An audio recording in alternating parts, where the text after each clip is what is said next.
we heard the Home Minister speak in the evening. He was saying about, he spoke about a proportionate increase of seats for, based on the existing number of seats what every state has. So we welcome this, but we have concerns. Madam, we have concerns because a mere oral commitment is not enough. I will tell you an example also. On this very floor of the House during the partition of the state, both the Congress and BJP promised us, the then Prime Minister himself promised us special category status for the state. It was an oral promise and it was not kept up. So we demand that it be, whatever commitment was given yesterday evening be incorporated in the bill. Yes. I will tell you a reason also. One of the amendments passed by Sri OICG carries the same content. If that amendment is accepted, the same thing whatever the Honorable Home Minister has promised in the floor of the House will be incorporated into the bill. So we demand that it be put, whatever promise was given may be part of the bill. And a lot of members spoke about regional imbalances. So in a way we are addressing the regional imbalances of the country, but the regional imbalances of the states also should be taken into consideration. Each state has various regions, and after the delimitation process, regional imbalances should not arise in every state. This is a very important aspect. Whatever yardstick you have taken for considering increase of seats in the country should be also applied for the state also. No regional imbalance should occur in the states also. And there is one more condition in the delimitation committee which says that 5 members, associate members will be picked up from the parliament and 5 from the state. Madam, we have a doubt. What if the state speaker does not give the opposition parties even 1 member? So fair representation should be there for all the parties, be it the ruling or the opposition. So we demand that this also be incorporated in the bill. So some comfort should be given regarding this. And overall, this delimitation process should be a national building process. It should not be such that it should not be a tool to crush the opposition. And regarding women reservation, our party and our leader has always advocated empowering of women. So we welcome the women reservation bill in any form, any time. Madam, I would like to recall as a Chief Minister what Mr. Y.S. Jagannath Reddy did in our state. He gave 50% reservation for women in all the local bodies. He gave 50% reservation for women in all the nominated works. He also gave maximum importance for women in all the social welfare schemes. He proposed, all the 32 lakh outside patas what we have given in the state were registered in the name of women, and all the social welfare schemes were given through the women. Madam, we demand strict and stringent laws for safeguarding the protection, safeguarding the women's security also. Madam, one of the Teludesam MP spoke yesterday regarding protection for women in the state. So I will also add upon this. Recently, Madam, 4 MLAs were caught videotaped, audio taped in Andhra Pradesh harassing women on the, they made video calls and harassed women. 4 MLAs were caught. This is not just one vague allegation. If you just type harassment by Andhra Pradesh ruling MLAs on women, you will get all the videos, but I have to pass an advisory also. Open it at your own risk. These are filthy and real horrible. But what happened is that the women who complained, who gathered the courage to complain, were harassed and targeted, madam. None of the MLAs, no action was taken. So we demand stringent laws. We demand that, be it anybody, we demand all the MLAs be taken to task. So apart from empowering women, we demand that strict laws be there to protect women also.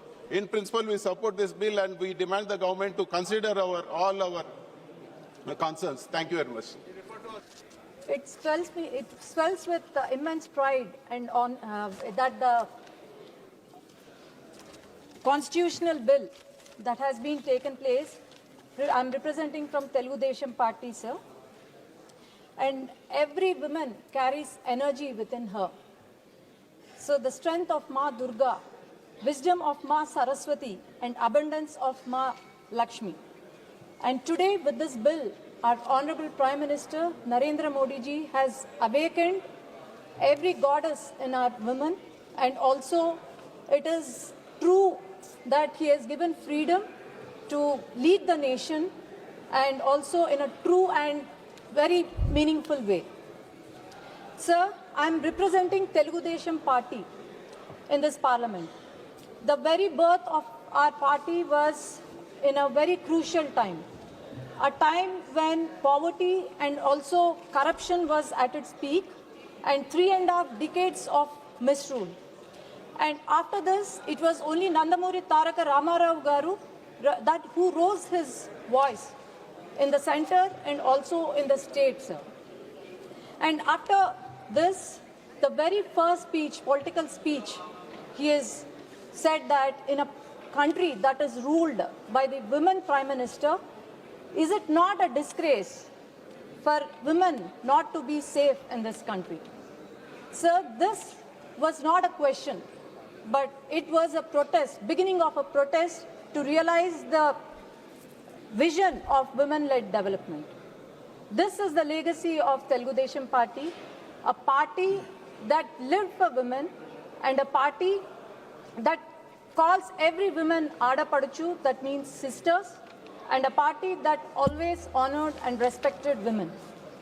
And sir, this women empowerment, TDP has never seen it as a welfare policy, but always seen for the betterment of society. And the vision of Nandamuri Taraka Ramarao Garu and our Honorable Chief Minister, Chandrababu Naidu Garu, allies with the vision of this bill that would convert ordinary Nari to Narayan.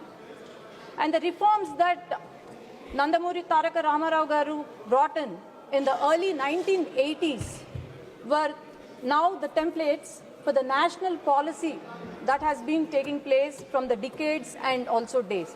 One of the historic decisions that Telugu Desam Party has taken place when country was debating still about the BC reservation, it was the first party to announce 30% women reservation in all government jobs and also the local body elections.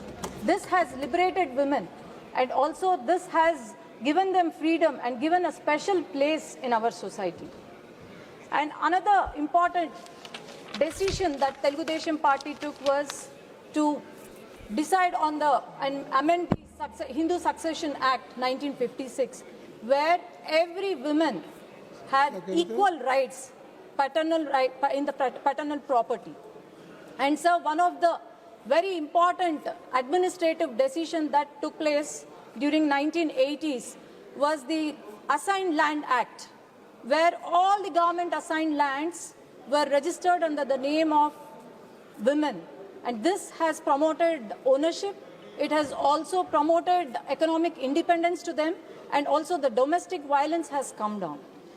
And those were the days when women wanted to pursue education, higher education, but then they were taunted and they were asked to get married and have kids. And it was N.T. Ramarao Garu who has established the first Mahila University in Tirupati, that is Sri Padmavati Vishwavidyalayam.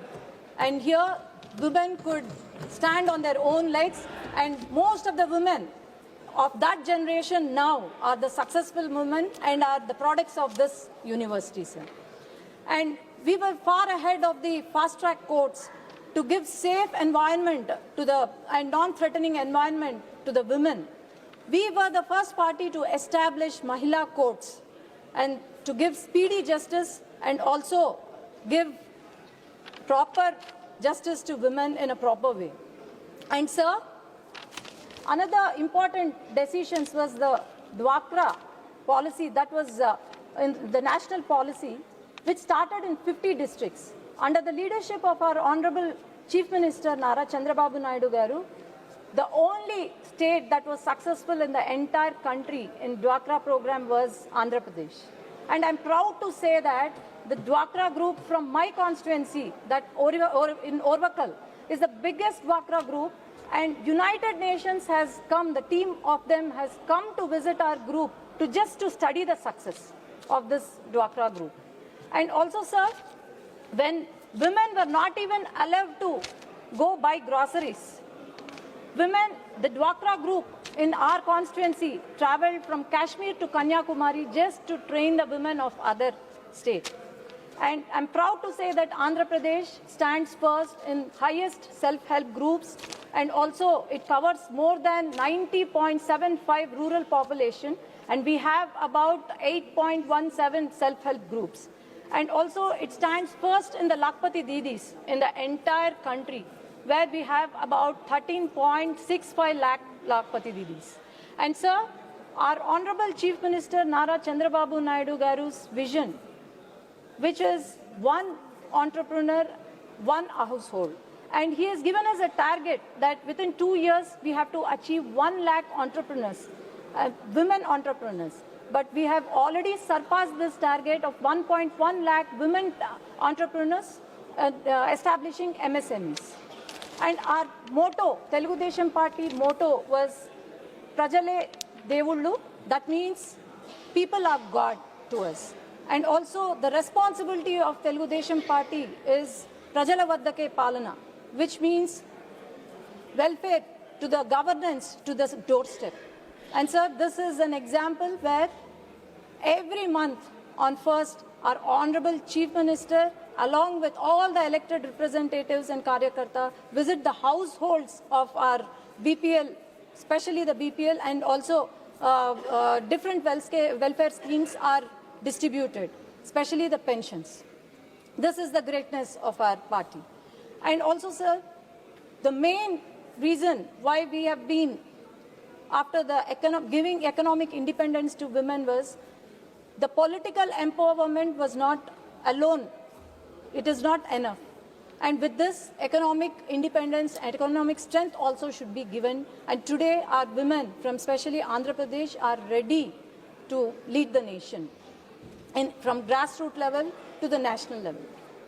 And also, sir, due to various welfare schemes that we have been taking place, such as Deepam Padakam, like otherwise there are many schemes, Sri Shakti program.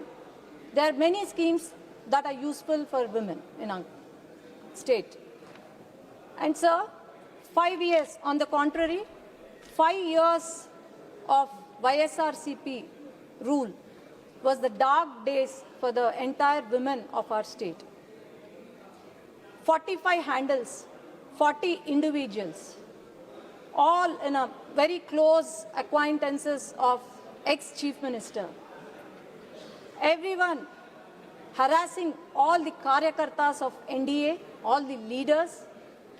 More than 90% the social media abuse were directed to women, our characters assassin, body shamed, are used filthy language on us, and also our images morphed. Our very own Honorable Chief Minister's wife was the target, and our Deputy Chief Minister's daughters, who were just 14, 15-year-old, were abused in social media. And our Home Minister, Anita Garu, who is sitting in the gallery and watching this, was abused to such an extent that she was the only lady who has given strength to all the ladies in the state. And sir, the party which did not care, which did not share space with women, a party that humiliated women, and a person, our then ex-chief minister, who did not protect women in the state, or who did not even stop the social media abuse, neither he or his party leaders have any moral authority to even talk about this women empowerment or this bill, sir. And the story of women empowerment, it is not a story because of the lack of intent, but it is because of delay, which was introduced in 1996, which was discussed, debated, and then again referred to the committees, reintroduced, and again lapsed. It was only in 2023 when the nation witnessed not just the passage of bill, but it was the decisive correction. It was the women empowerment was delivered, just not debated. And sir, they had a very clear vision that political empowerment cannot be isolated. The political empowerment cannot be achieved alone. So this is where they have planned it in such a way that we women are not just ready to raise the voice, but are economically strengthened and are supported institutionally. And also, sir, through various initiatives such as Sashakti Netri Abhiyan, about 7 lakh already elected representatives are ready to face the challenges. And today, about women-oriented panchayats, about 744 are in place. And other initiatives such as Panchayat to Parliament, where women are equipped, they are confident, and they are also trained to face the challenges and lead the nation. And I should appreciate the NDA government that all the national policies, more than 60 to 80% are women beneficiaries, and this is where we are economically strengthened. And sir, to conclude my speech, I can tell few words, sir. Gone are the days when we were defined by confinement, silence, or even dependency. Gone are the days when our roles were restricted only to wife or daughter or mother. Gone are the days when the nation was talking about women development. But here comes the days when nation is talking about women-led development, and the nation is giving us a chance to compete with the world, compete with the nation, and also giving us a chance to lead the nation in a rightful way. And as women shine, the nation rises. And sir, I would like to thank our Honorable Prime Minister Narendra Modi ji, and especially from every women elected representative from my state, and also the Mahila MLAs, and also chairmen who have come just to witness all the way and sitting in the gallery and watching this historic moment. Would like to thank our Honorable Prime Minister to get this important bill and change our lives. Thank you, Bharat Mata ki.